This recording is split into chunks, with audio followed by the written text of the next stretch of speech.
Anđelina tajna želja. Vreme je za novu priču.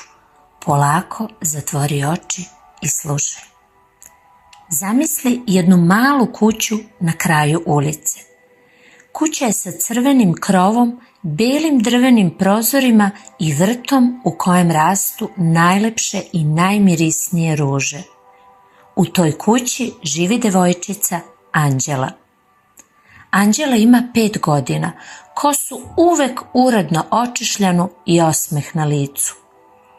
Ali Anđela ima jednu tajnu. Tajnu koju nije rekla nikome. Svako jutro, pre vrtića, zastala bi ispred svog prozora i gledala u zgradu preko puta. U toj zgradi je bila gimnastička sala.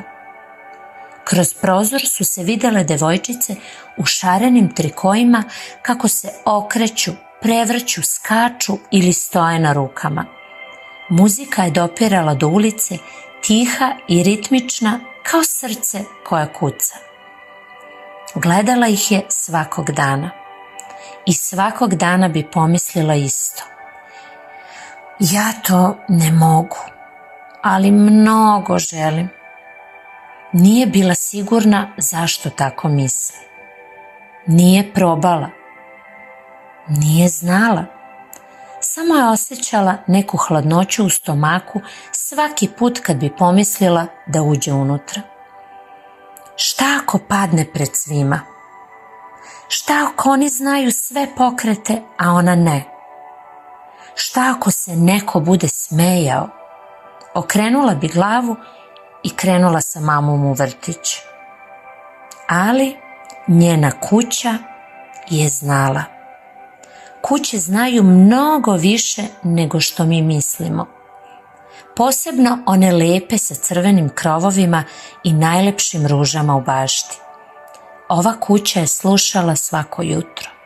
Slušala je Anđeline korake do prozora. Videla je kako pažljivo posmatra gimnastičarke. Kuća je čula njene misli.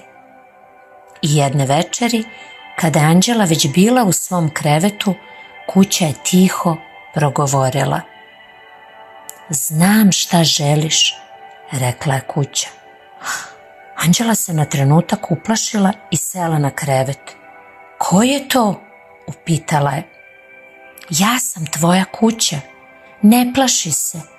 Tu sam svako jutro, svakoga dana i večeri. Videla sam te kako gledaš. Anđela se okrenula oko sebe, pogledala, zidovi su bili topli i tihi, ali nekako drugačiji.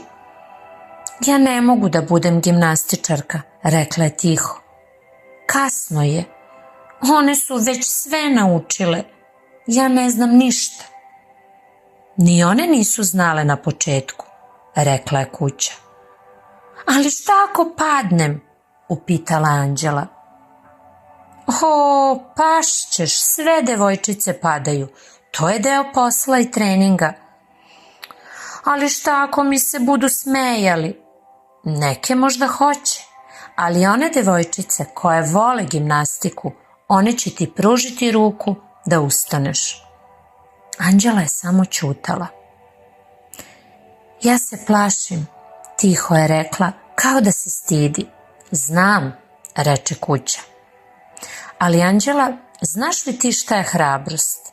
Hrabrost je kada se plašiš, ali se usudiš da probaš, zapamti.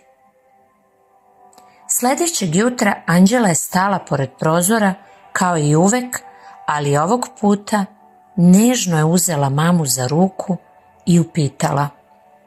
Mama, mogu li da probam gimnastiku? Mama je pogledala u nju, pa u zgradu preko puta, pa ponovo u Anđelu. Nasmejala se i konačno rekla, jedva sam čekala da me to pitaš.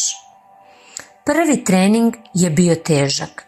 Nije uspela da stoji na rukama. Jedna devojčica nakon treninga prišla joj je i rekla, o ne brini, i ja sam padala u početku, svaki dan, mjesec dana, a sad pitala je Anđela. Devojčica je uradila zvezdu savršeno. Pogledaj, sada padam samo ponekad. Te večeri, kada je Anđela legla u svoj krevet, sve ju je bolelo. Kolena, dlanovi, leđa, ali bila je srećna. Kuća joj je tiho šapnula: Anđela, ponosna sam na tebe. Ako se i ti brineš da nešto ne možeš, možda je vreme da kažeš sebi da ipak možeš. Zapamti, hrabrost nije kada se ne plašiš. Hrabrost je kada probaš uprkos strahu. Laku noć.